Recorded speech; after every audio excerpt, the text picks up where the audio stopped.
Com o sucesso da Copa de 1958, a seleção brasileira foi para a Copa do Chile em 1962, basicamente com a mesma organização. O planejamento que havia despertado o futebol brasileiro para o mundo seguiu o mesmo.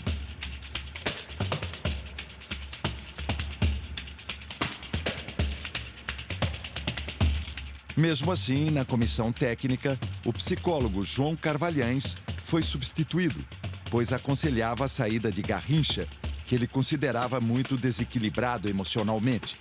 Ataíde Ribeiro foi o seu substituto e aceitou com maior naturalidade o gênio do futebol. O técnico também havia mudado. Vicente Feola, que enfrentava problemas de saúde, foi substituído pelo ex-goleiro Aimoré Moreira. Outras caras novas apareceram, como Jair Marinho, Altair, Mengalvio, Jair da Costa, Coutinho e Amarildo.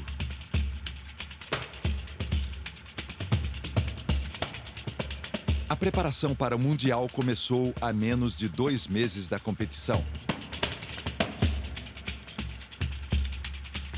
O Brasil conquistou a Taça Oswaldo Cruz, com goleadas de 6-0 e 4-0 sobre o Paraguai.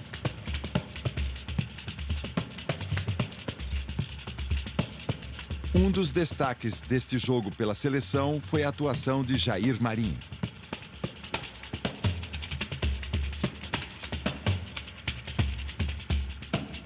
A seleção brasileira começava a se preparar para a Copa.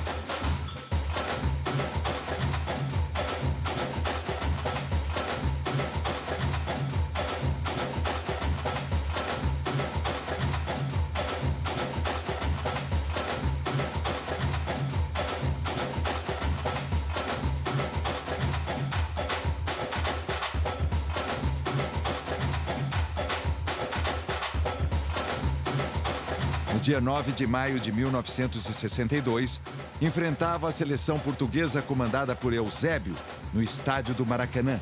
A base da seleção portuguesa era do Benfica e era dirigida por 2 técnicos, Juca e Armando Ferreira.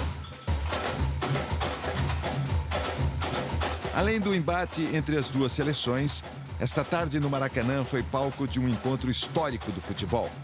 Pelé e Eusébio.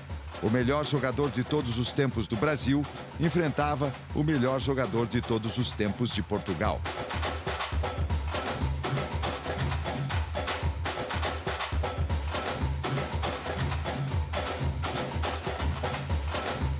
Eusébio, apesar do seu bom futebol, não marcou, mas certamente demonstrou que a seleção portuguesa, sob seu comando, era capaz de ganhar da brasileira, o que de fato aconteceu anos mais tarde. Este jogo é um dos raros registros do jogador nascido na África Oriental Portuguesa jogando no Brasil.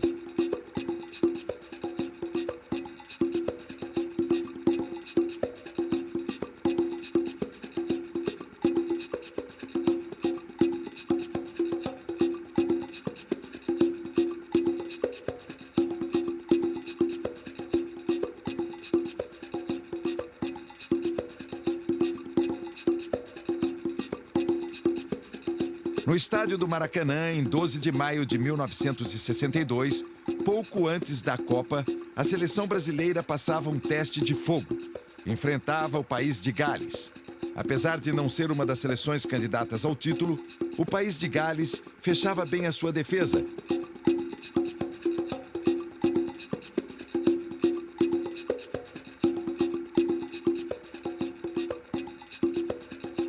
O técnico Aimoré Moreira aproveitava essa chance para testar a seleção sobre seu comando.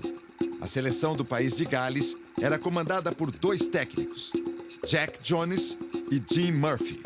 Os jogadores vinham principalmente de clubes ingleses como Everton, Arsenal e Southampton, entre outros.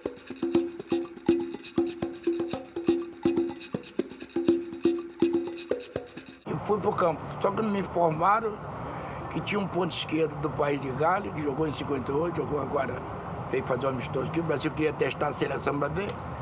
Esse cara, não me esqueci, Grife Júnior. Era o cara mais veloz que tinha na Europa.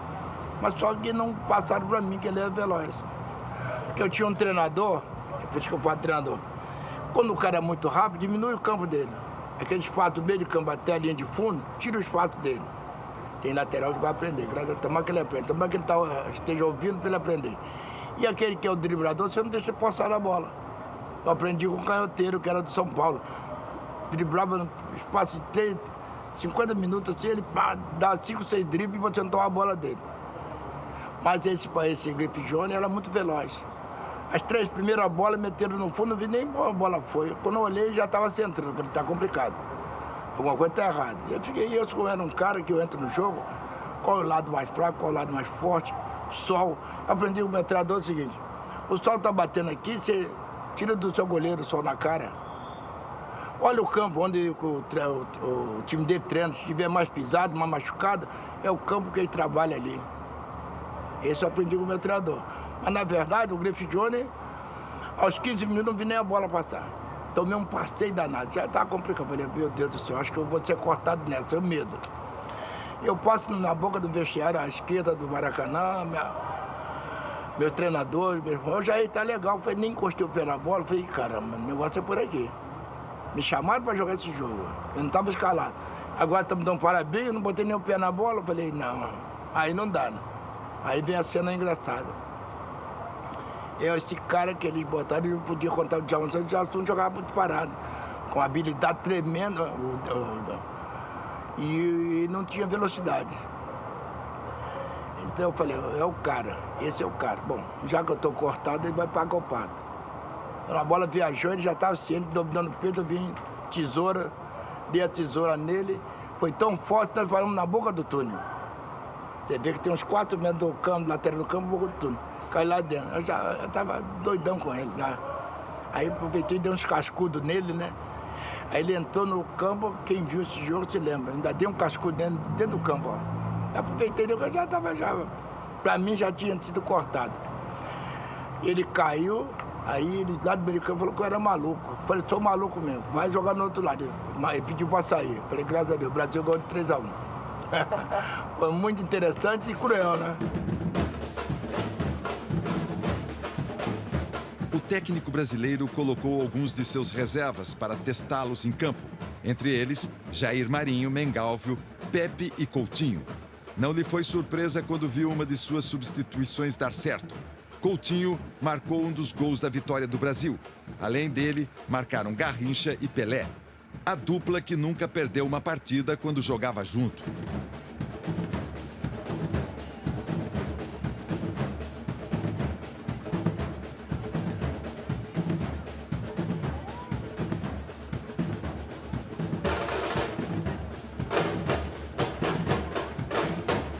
Pelos galeses, descontou Ivor Allchurch.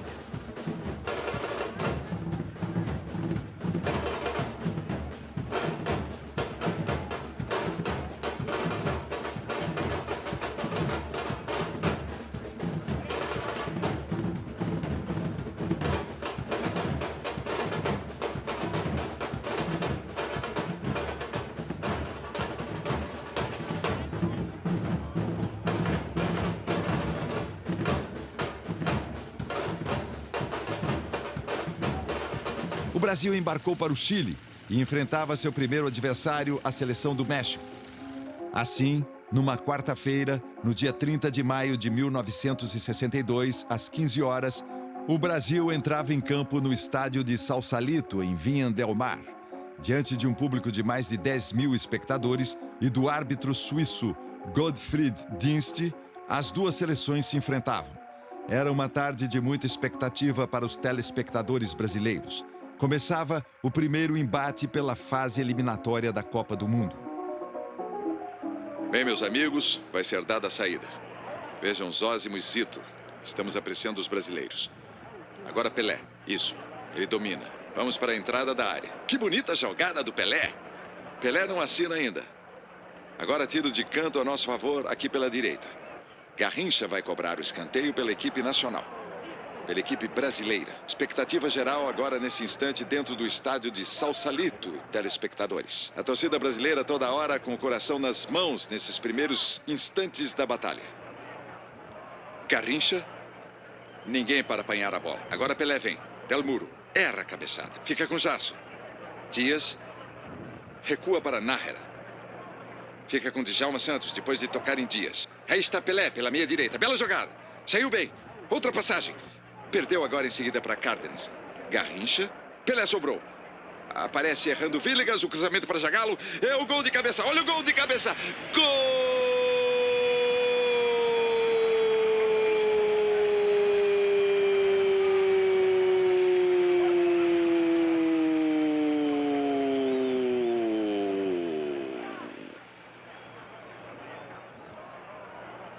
Djalma, descida de Pelé pela direita.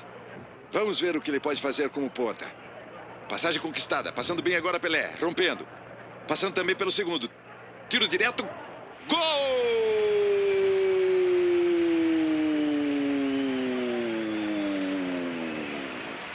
Pelé! Fechada a defesa mexicana. Didi bate. É tiro direto. Didi tentou a folha seca. Agora a gente vê Didi lá na frente. Vocês observem que dentro do ritmo de jogo, Zito fica quase sempre mais na defensiva. Os mexicanos perdiam por pouco, mas tomaram o segundo gol. Senhores, notem a dificuldade que temos para vencer a ferrenha resistência mexicana. Praticamente com os 11 jogadores dentro do próprio campo. Lá vai Zagallo com a bola. Zagallo, Vavá. Lançamento curto para Pelé. De primeira para Zagallo, bateu no Sepúlveda. Chegou Villegas, entrando duro, mas felizmente não acertou no Zagallo. Goleiro mexicano Carbajal sai jogando. Jasso passando curto para Del Águila. Enquanto Reis para na direita. Del Águila vai para a esquerda. A bola fica com Nájera. Nájera passa por Zito. Isidoro e Djalma Santos. Tentativa brasileira. Nájera. E o cruzamento cai para a direita. Salvador Reis. Com ele está Didi, Reis e Didi. Na esquerda para Jasso, tentativa de cruzamento, Gilmar. Atento, firme, seguro. Primeiro os brasileiros reclamaram do impedimento, mas não havia, os senhores viram. Foi uma sequência natural. Agora Gilmar. Já poderia ter feito a devolução de imediato. Segurou um pouco a bola, os mexicanos o acuam. Mas lá vai a bola para frente, onde não há ninguém. Vamos ver. Parece Garrincha agora. Garrincha. Vavá, tentando a descida pela direita com a sequência de Cárdenas. Cárdenas devolve e vem para Nájera. Pedro Nájera. Jasso passa por ali, pediu a bola, insiste. Zito sai bem. Corte oportuno de Guilhermo, mas Didi chuta para Zito. E a descida de Pelé. Pelé frente a Cárdenas, boa jogada. Lá vai pelo miolo, Pelé atira, lá vai, bola curta para Didi. Zagallo livre na esquerda, belo domínio, cadê o tiro? Pode surgir agora direto, Carbajal. Duas vezes Carbajal. Seguro, seguro.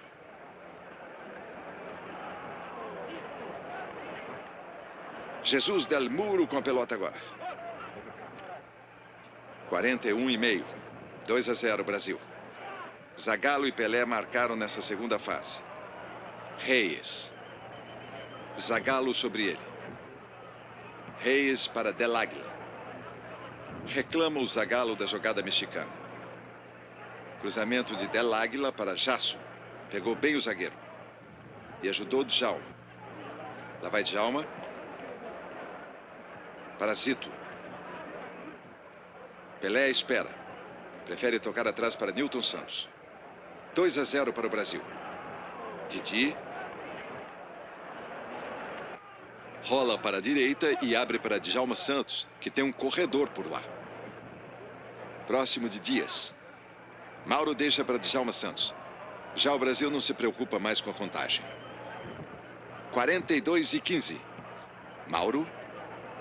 Zózimo. Vem apresentar o melhor futebol. Vamos vencendo por 2-0. Nilton fugindo de Del Águila. Zagallo. Nilton. Estamos na intermediária mexicana. Lançamento para Vavá, que esperava a atuação de Didi e Pelé. Realmente, Nilton deu uma brecha muito boa. Mas como estava Nilton e Zagallo jogando bola, Vavá não esperava. Agora vamos ver se ele vai fazer alguma coisa nesse lançamento. E salvo Del Muro. Veio para Hernandes. 2-0 Brasil. 2 minutos para terminar. Hernandes. Cruzamento para Jasso. Com ele está Zito. Tocando para Nájera. Nájera frente a Zito. Pela frente, Didi. Tenta Del Águila. Corte oportuno de Mauro. Outra vez, Nájera. E Mauro em seguida para Zagallo, linha média brasileira.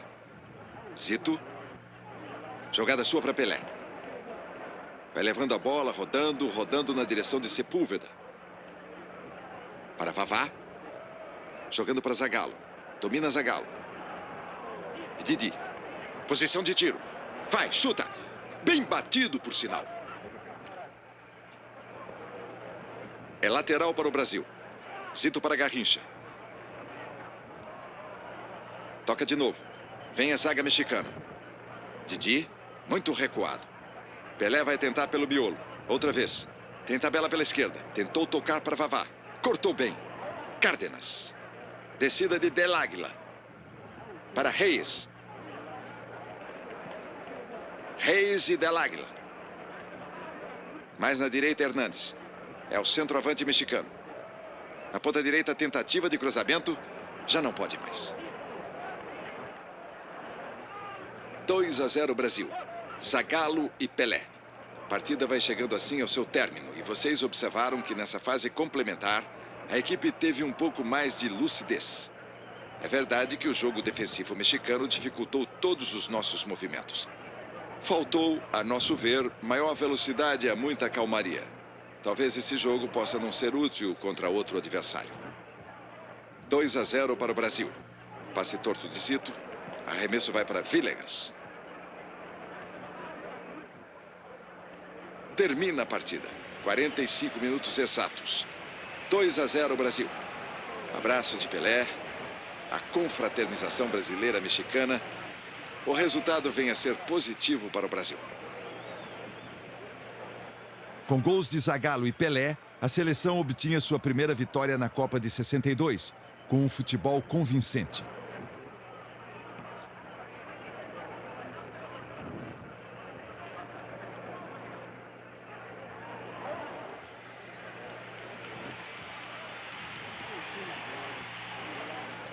O time embalava na competição e pegava no seu próximo jogo a perigosa Tchecoslováquia, liderada pelo seu meia, Josef Masopust. O jogo atraiu mais a atenção do público que o primeiro, com quase 15 mil espectadores no Sausalito. O técnico tcheco Rudolf escalou o time ofensivamente, com nada menos que 5 atacantes. Entre eles, os perigosos Stibrani, Scherer e Adamek. O Brasil vinha com Garrincha, Vavá, Pelé e Zagallo. O motivo pelo qual esse jogo entrou para a história não foi exatamente a genialidade dos jogadores em campo. Para o desespero de todos, telespectadores e comissão técnica, o pior aconteceu. Pelé se contundiu. Distendeu a coxa, o que não só o tirava de combate daquele jogo, como também para o resto da Copa. O grande trunfo do Brasil havia caído e deixava dúvida no coração dos brasileiros. Será que a seleção seria capaz de vencer sem Pelé? O 0-0 com a Tchecoslováquia e a contusão de Pelé deixava uma dúvida no ar. A seleção campeã do mundo teria que se superar.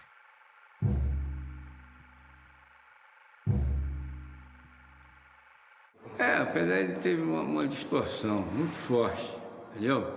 E naquele tempo não tinha substituição. Quer dizer, ou você ficava no campo fazendo número, ou senão você saía. Então foi uma contusão muito forte, que fizeram de tudo para ver se conseguiam recuperar, entendeu? Mas infelizmente ele não recuperou. Eu vi a gravidade da contusão do Pelé. Eu cheguei a olhar e vi que realmente não ia ter condição. Porque os músculos do Pelé é um músculo realmente forte, entendeu? Quando eu olhei assim, a coxa dele assim, ficamos sem o Pelé. E em 62 aconteceu isso aí, todo mundo ficou temeroso, né? Então, mas o que tem que fazer? Seguir em frente, torcer para o Amarildo, que ia jogar no lugar dele, dar força para o Amarildo, a crônica brasileira, a carioca principal, dando aquele apoio para o Amarildo, e foi o que aconteceu. Abalou um pouco, né? Aliás, por mais que os dirigentes dissessem que não estavam preocupados, a preocupação foi geral. O Pelé já era considerado o melhor jogador do mundo, já tinha feito barbaridades em 58. Mas em 62, depois dessa contusão, a gente ficou preocupado. Felizmente o Amarildo entrou muito bem, nós tivemos uma Copa linda, notadamente pelo Zito, pelo Garrincha, que o Garrincha, então, foi fantástico nessa Copa, ele jogou por ele e pelo Pelé. E o Brasil acabou ganhando com alguma facilidade. Todo mundo ficou meio abalado, né? Mas a gente sabia que os reservas eram tudo bons jogadores também, né? Então, não foi tanto. E depois o Garrincha chamou a responsabilidade para si. Então, ele chegava na linha de fundo, o Maurício entrava pelo meio e era gol na certa, né? Não, era uma turma vencedora, né? Era uma equipe vencedora de grandes jogadores. A sensação era o Pelé, não resta dúvida. Mas acontece que o Pelé se machucou. Contra a Tchecoslováquia, o Pelé se machucou. Aí veio aquele problema de quem vai substituir e tal, e o Amarildo entrou muito bem. E correu tudo legal, e a equipe a sensação da Copa foi o Mané, né? O Mané fez gol de pé esquerdo, fez gol de pé direito, fez gol de cabeça, fez gol de falta. Quer dizer, não dá para não ser campeão. Não tem como não ser campeão. Com o Mané fazendo esse tipo de gol, quem não era do feitio dele, né? Um belo dia desses, neve, chuva, fomos treinar. Vina Del Mar, frio danado. Aí eu falei, Garrincha, dá um tempo aí, pô, está frio a beça. Você não quer treinar? Eu falei, claro que eu quero, mas dá um tempinho aí, caramba. Chegamos agora. Ele chamou o Mário Américo, que era desse tamanho, o nosso preparador físico. Então, Jair Marinho quer treinar. Foi quem falou que não quer treinar? Você falou, eu não falei não. Eu falei para ele dar um tempo. Ele falou, você vai treinar ou vai vou? Eu falei, olha, mas vai comer, malandro? Vai dar um jeito da sua vida aí. Aí começou o treino. Ele fazia aquela mesma jogada de sempre. Velocidade ia no fundo, tentava centrar, você cortava e levava você para dentro. Aí você passava lotado. Falei, agora vou no corpo a corpo, né? Não tem jeito. Aí tava fazendo corpo a corpo. Ele não gostou, né? Dei uma peitada nele e caiu. Falei, dá outra vez, malandro, vai lá. Deu outra peitada dele, né? Falei, vai no fundo. Ele, agora não vou pro fundo, não, vou cortar para dentro. Quando ele passou a cortar para dentro do campo, aí me ferrou. Falei, o cara é muito esperto. Para clarear, aquele que foi amante do Garrincha, que viu o Garrincha jogar, que tem um vídeo do Garrincha, presta atenção. Quantos gols ele fez na Copa do Mundo 62? Chute de perna canhota, não chutava de perna esquerda. Cabeceou a bola, fez gol. De falta, ele nem batia falta pro gol, só centrava. Então eu acho, não tenho certeza que aquele treinamento que nós fizemos, que deu esse poder de ganhar a Copa do Mundo pra gente. Vamos ao arremesso lateral. Vemos o técnico Aimoré Moreira, procuram garantir aqui. O jogador está sendo atendido pelos médicos e massagistas brasileiros. Aqui temos outra vez esse flagrante. Veio confirmado lá de baixo, distensão na virilha. Era o pior que podia ter acontecido. Nada podia ter acontecido de pior para Pelé. Essa figura que é indispensável à seleção nacional. Agora que Deus nos ajude, telespectadores. Vamos torcer. Tudo há de correr bem. Nada de pessimismo. Bola aqui para Mauro Ramos. Isso, para onde está colocado Zósimo. Um pouco mais à frente, Didi aparece. Veja o Vavá situado no terreno também. Agora Garrincha vai ali para o centro para dominar. Ainda Garrincha aparecendo. Isso, agora Vavá. Garrincha do outro lado auxilia de perto. Vai ter que bater meio mundo. Ah, Garrincha! Falta agora. Falta contra a representação da Tchecoslováquia. Querem apostar, telespectadores? Não sei qual seria o resultado de uma gente cheia de esperança nesse chute de Didi. Vamos ver. Muita gente fala em folha seca ao nosso lado, torcendo como nunca. Vamos ver. Que resultaria este lance? Preste atenção. Vamos ver aqui para o interior da área. Corta lá o número 8, que é o seu meia Scherer. Rápido para Stibranil. Stibranil pela direita. Torcida brasileira cheia de temores nesse instante. Todos os olhos se voltam para a figura de Pelé, mais do que propriamente dos movimentos da partida que se desenrola diante dos olhos dos espectadores do Brasil. Djalma Santos.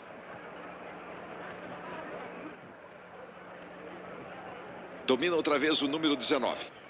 O meia que está aqui embaixo e apanha é Adamek. É apanhado pelas câmeras nesta altura. Zósimo aparecendo. Djalma Santos que corre para evitar uma bola que poderia se traduzir num tiro de canto. Contra a equipe brasileira. Isso, vamos em frente. Aqui está Garrincha também. Bola perdida aqui. A bola chegou a sair, seu bandeirinha. Vamos ao arremesso, ora.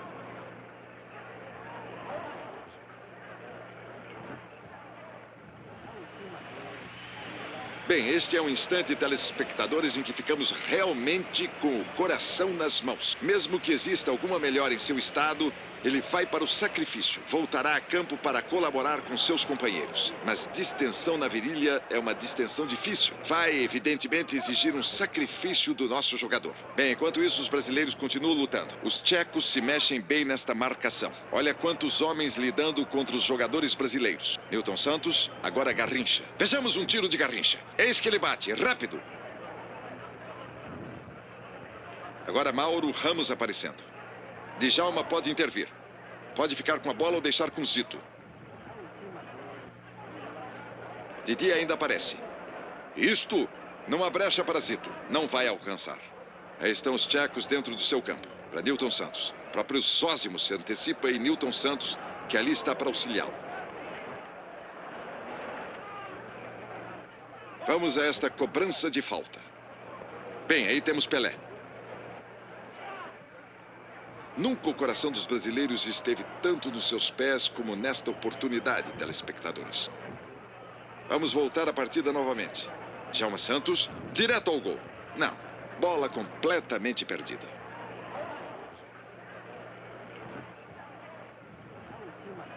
Parece incrível. Pelé atravessa campeonatos paulistas, joga 30, 40 partidas. Nunca nos recordamos de tê-lo visto sofrer uma distensão muscular. Vem um campeonato do mundo numa segunda partida e isto acontece com ele. Bem, lá está Zagallo. O próprio Garrincha pede a bola. Isto, do outro lado. Como corta aquele zagueiro. É pelo alto. É difícil, telespectador. Este lado está Novak, que está na linha média dos tchecos. Vamos, Zito. Agora Vavá para a direita. Aí está Pelé. Vamos ver o quanto ele ainda pode realizar. E Vavá experimentando nesta distância. Ainda Zito aparecendo. Bola para Nova. Lá, distancia o lance. Cuidado. Lance perigosíssimo. Vamos, Gilmar. Isso, por sua vez, para Newton Santos. No começo de junho de 1962, a seleção brasileira enfrentava a Espanha, que vinha de uma vitória sobre a seleção mexicana. Um jogador em especial enfrentava um grande desafio. Amarildo entrava no lugar de Pelé. A pressão era grande e aos 34 do primeiro tempo, Adelardo marcou pela Espanha. O Brasil sentia o peso de não ter Pelé em campo, mas quis o destino que a bola parasse nos pés do menino Amarildo aos 26 do segundo tempo. Amarildo desencantou e, sem pestanejar, mandou a bola para o fundo da rede do goleiro Araquistã. Novamente, Amarildo, aos 40 do segundo tempo, marcou pela seleção e o Brasil avançava de fase da Copa.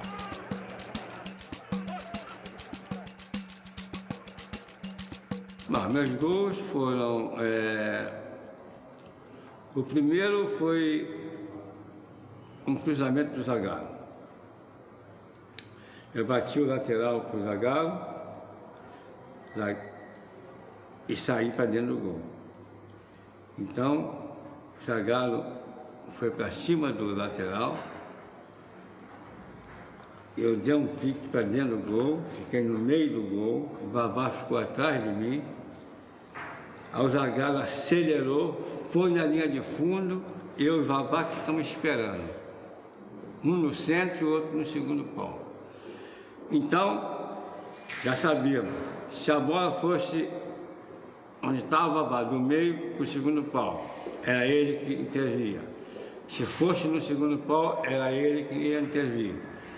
E no primeiro pau e na minha posição, era eu que andava. Então, o zagueiro foi na linha de fundo, driblou, entrou na linha de fundo e ele cruzou, não cruzou alto, ele cruzou rasante em cima do goleiro. E o goleiro estava já se preparando para encaixar a bola. Mas eu já sabia, Zagallo já tinha feito o gol pelo treinamento, ou era no segundo pau, ou era aí no meio, ou senão no primeiro pau. Então, quando o goleiro fez esse gesto para pegar a bola, eu dei um pique na frente dele e toquei só com o lado do pé. Só toquei com o lado do pé e ele pegou o vento. Ele ficou até admirado, porque ele ficou, como é que esse cara apareceu por aqui? Mas eu dei o pique, antes do Zagallo cruzar, eu já dei o pique. Então, quando a bola chegou perto dele, eu já estava pronto, toquei a bola de lado assim, suavemente, e botei a bola dentro do gol. E o segundo gol, o Garrincha pegou a bola no meio campo, sempre eu e o Vavá, sempre nos orientando um outro para não ficar embolado, né? Aí nós sabíamos já que a bola com o Garrincha tem que deixar ele fazer tudo aquilo que ele tem que fazer, dribla, volta, e nós temos que frear também, né? Para não passar na frente dele. Então ele fez umas 2 ou 3 vezes. Aí nós, quando ele pegou a última bola entrando dentro da área, mas fora da área, dentro da linha de área, quando ele acelerou, eu e o Vavá demos o pique para dentro do gol. Então, o Mané fez um cruzamento e a bola passou pelo Vavá e eu estava atrás dele e de cabeça fiz o segundo gol. Quer dizer que foram 2 gols que interviram 3 jogadores do Botafogo. Não te sai da memória, você permanece para sempre, é uma história tão linda, um sonho, entendeu? Que você realizou e você está todo dia não consegue, a imagem não tem um dia que eu não penso. Pelas quartas de final, o Brasil enfrentava a seleção da Inglaterra. Os inventores do futebol representam sempre uma ameaça quando se trata de Copa do Mundo. Comandados em campo por John Haynes, a Inglaterra contava ainda com Bob Charlton, Gary Hitchens e Brian Douglas. Com a excelente entrada de Amarildo no lugar de Pelé, a seleção havia restaurado seu brilho. O técnico inglês Walter Winterbottom estava confiante na vitória inglesa. Mas aos 30 minutos do primeiro tempo, Mané Garrincha começava a atrapalhar seus planos, marcando pela seleção brasileira. Veio a reação inglesa. 7 minutos depois, Gary Hitchens iguala o marcador. No final do primeiro tempo, 1 para o Brasil, 1 para a Inglaterra.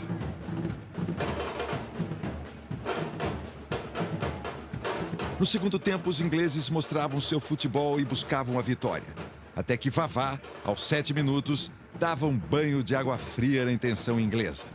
Logo no início do segundo tempo, virava o marcador para o Brasil, 2-1.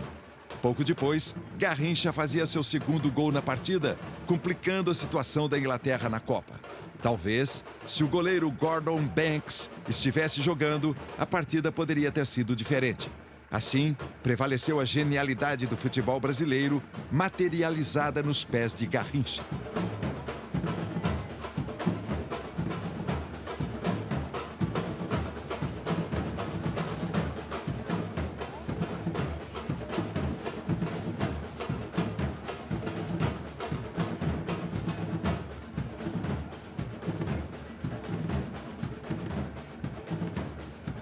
A seleção avançava na competição e pegava os donos da casa, o Chile. Em Santiago, no dia 13 de junho, as 2 seleções se enfrentaram assistidas por um público pagante de mais de 75 mil pessoas. Olha, o seguinte, o Chile contou, entendeu? Mas foi com a ajuda do juiz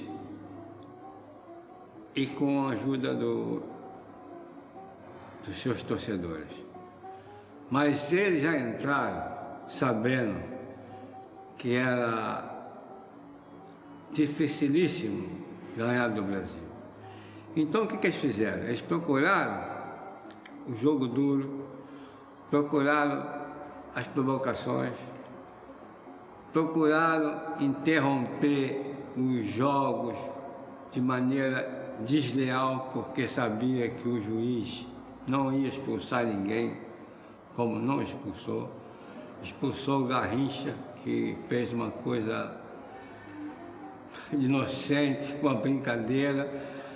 O juiz expulsou o Garrincha, quer dizer, que eles já entraram sabendo que para ganhar aquele jogo, eles teriam que fazer o impossível. O impossível valia tudo. Porque eles sabiam que se eles ganhassem do Brasil, eles seriam campeões do mundo.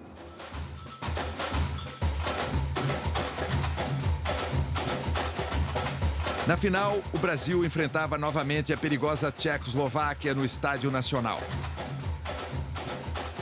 Os jogadores e os telespectadores estavam à flor da pele.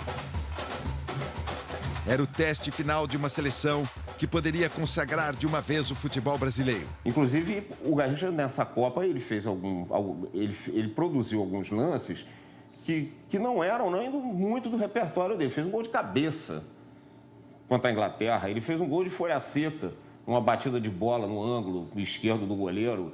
Enfim, ele fez mais do que ele poderia fazer apenas como um simples Garrincha, que já era muito, né?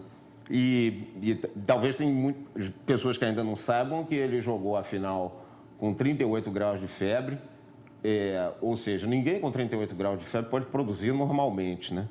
Mas a presença dele foi fundamental na final, porque os tchecos não sabiam disso e cada vez que ele pegava na bola, não precisa ver o tape não, basta ver as fotos da época. Tinham sempre 3, 4 jogadores tentando cercá-lo, né? Com isso, o outro lado, ou os demais setores do campo, ficavam meio que largados. Tanto é que os 2 primeiros gols do Brasil contra a Tchecoslováquia na final, que o Brasil venceu por 3-1, saíram pelo lado esquerdo. O gol do Amarildo, né, que, na minha visão, ele chutou consciente, que ele já tinha notado que aquele goleiro tinha mania de sair sempre para o meio da área, todas as vezes que alguém ia à linha de fundo, e ele bateu direto, botou a bola na rede. E depois, uma jogada do próprio Amarildo, que ele dribla o zagueiro para trás, levanta para o Zito fazer o gol, entende? Os 2 gols nasceram pela esquerda, né? Quer dizer, no setor onde o Garrincha não estava. Ele ensinou o Garrincha a driblar. Se não driblar, tomava, né? O Garrincha aprendeu a enrolar o desgringo por causa do Altair. Quando tinha o Pelé, ele só jogava para o lado direito. E ali era mais fácil ser marcado porque só tinha aquele lado. Ele não podia vir para o meio porque senão embolava tudo. E quando o Pelé saiu, abriu o campo completamente para o Garrincha. E o Garrincha ficou um jogador muito mais difícil de ser marcado, porque se ele vem para o meio, o lateral esquerdo vinha marcar. Quer dizer, que vindo marcar o lateral esquerdo, o lado direito ia abrir. Então, aquilo ali, entrava o Babá, entendeu? Então, complicava muito a zona defensiva dos adversários. Diante de um público de quase 70 mil espectadores, começava o embate na tarde de domingo de 17 de julho de 1962.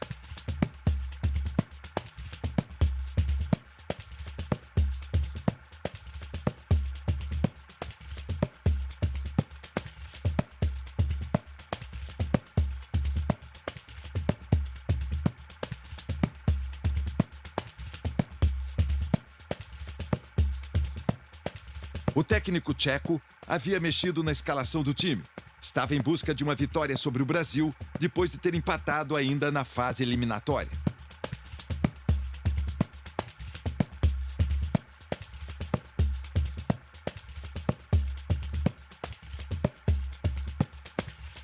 Sua reação deu resultado. Aos 14 do primeiro tempo, Josef Masopust fez um gol. 1-0 para a Tchecoslováquia. O gol mexeu com os brios dos brasileiros, mas a essência do futebol brasileiro estava presente. Bem jogado, a bola tratada com carinho, habilidade prevalecendo, intuição e inteligência.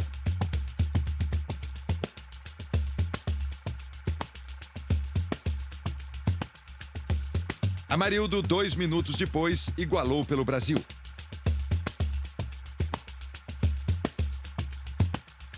E tem uma história. O jogo da Tchecoslováquia com o México,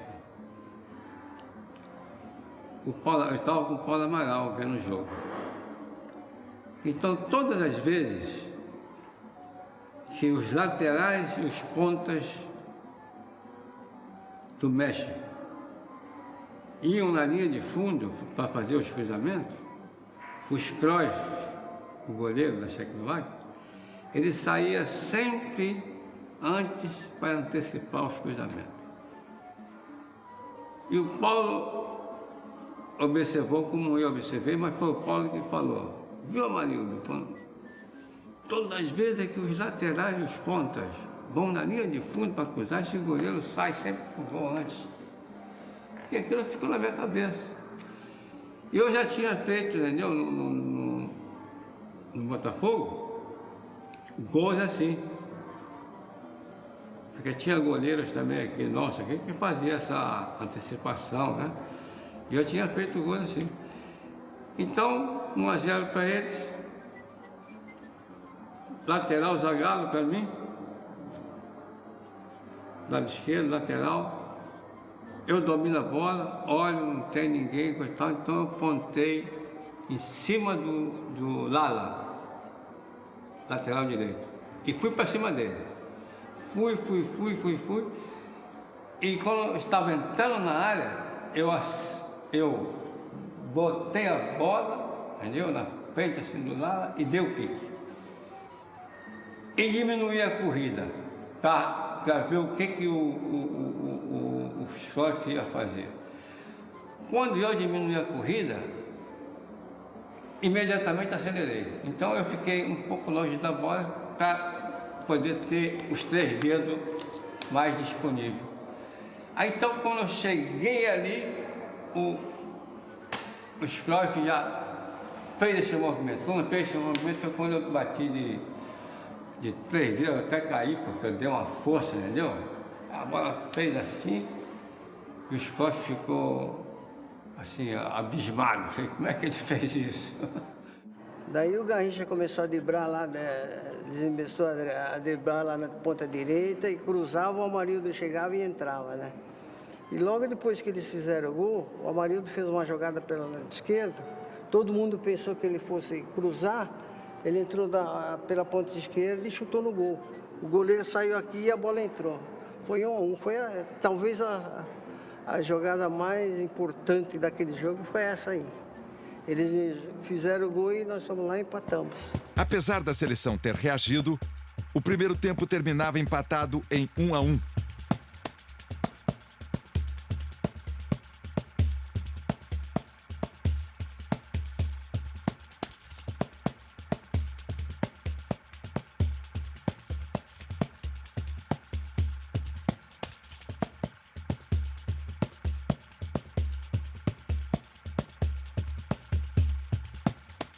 Veio o segundo tempo. Haviam chances de marcar pelos 2 times.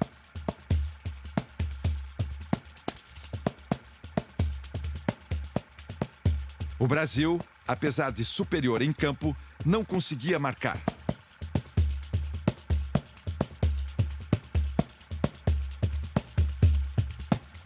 Até que Amarildo, pelo fundo, cruza a bola para Zito no segundo pau. Zito não perdoou. De cabeça empurrou para dentro e marcou. Brasil 2, Tchecoslováquia 1. Foi um super gol. Foi uma jogada lá de trás, lá da zaga. Eu toquei a bola pro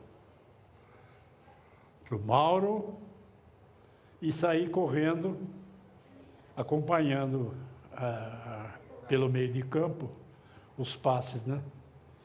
E aí ele fez o lançamento pro lado esquerdo. O Mauro fez um lançamento pro lado esquerdo e eu correndo pelo lado direito. E pro Amarildo, fizeram um lançamento pro Amarildo e eu tô correndo do outro lado, acompanhando a bola, né? E o Amarildo fez um cruzamento e eu estava de frente para ele e fiz o gol. Eu fui para cima do zagueiro, acelerei, fui na linha de fundo. Aí quando eu cheguei na mesma posição onde eu fiz o gol, o Cruyff, ele não saiu do gol, ele ficou colado no primeiro pau. Aí eu fui mais na linha de fundo, aí fingi que cruzei e driblei para dentro. Aí o Lara caiu com a bunda lá fora do campo. Aí eu de direita meti no segundo pau. Ele subiu mais do que a bola. Ele foi lá, parecia um beija-flor lá esperando. Aquele beija-flor, ele ficou lá esperando. Então, e realmente foi uma coisa vibrante. Foi um golaço, né? Foi o gol da vitória, né? Numa Copa do Mundo, você fazer um gol daquele é maravilhoso. Para mim foi fantástico. O gol deu força aos brasileiros que cresciam na partida.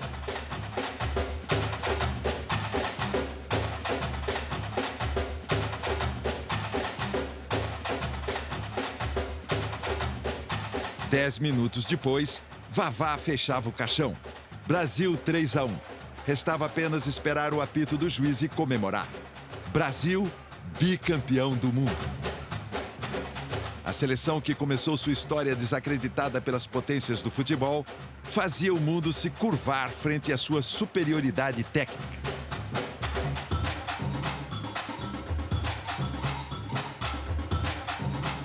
O Brasil estava novamente no topo do esporte mundial, abrindo as portas para os brasileiros dentro e fora do campo.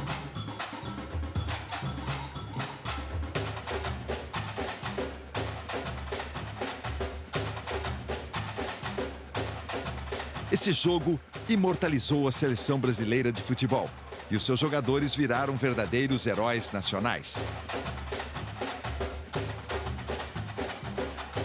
Depois da vitória, os jogadores deram uma volta olímpica em campo. Um gesto curiosamente inventado por outro brasileiro, Ademar Ferreira da Silva. A comemoração dentro do campo foi muito efusiva, porém tímida, perto da verdadeira algazarra organizada para receber os jogadores no Brasil. O futebol havia levado ao país a maior manifestação popular de sua história. Com força incontível, penetrava na vida dos brasileiros que o jogavam com a graça mestiça própria de suas raízes ameríndias e africanas, e não apenas europeias. A massificação do futebol solidificou seu prestígio, não só como esporte, mas, acima de tudo, como a grande paixão do brasileiro. Futebol não se aprende na escola. Eis um velho conceito no qual os brasileiros acreditam fielmente. Futebol no Brasil se aprende brincando, num amor profundo ao jogo, no desafio do domínio da bola, no fascínio por ela exercido.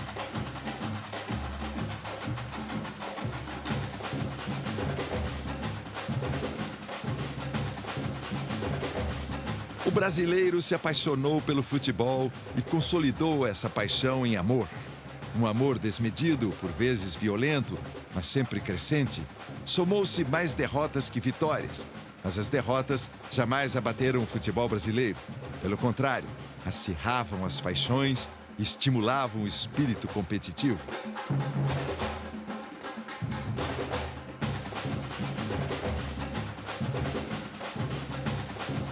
E a vitória, assim quando alcançada, era tão mais doce quanto entusiasmada, absorvendo o negro e o mulato, estendendo-se a todas as classes sociais. Sedimentava-se no Brasil um futebol de características próprias, jogado com alegria, mesmo nos dias tristes de derrota.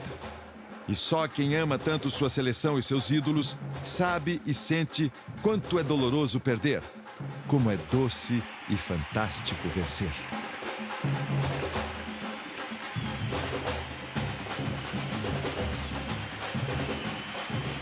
Escreveu Gilberto Freire: o desenvolvimento do futebol, não um esporte igual aos outros, mas numa verdadeira instituição brasileira, tornou possível a sublimação de vários daqueles elementos irracionais de nossa formação social e de cultura.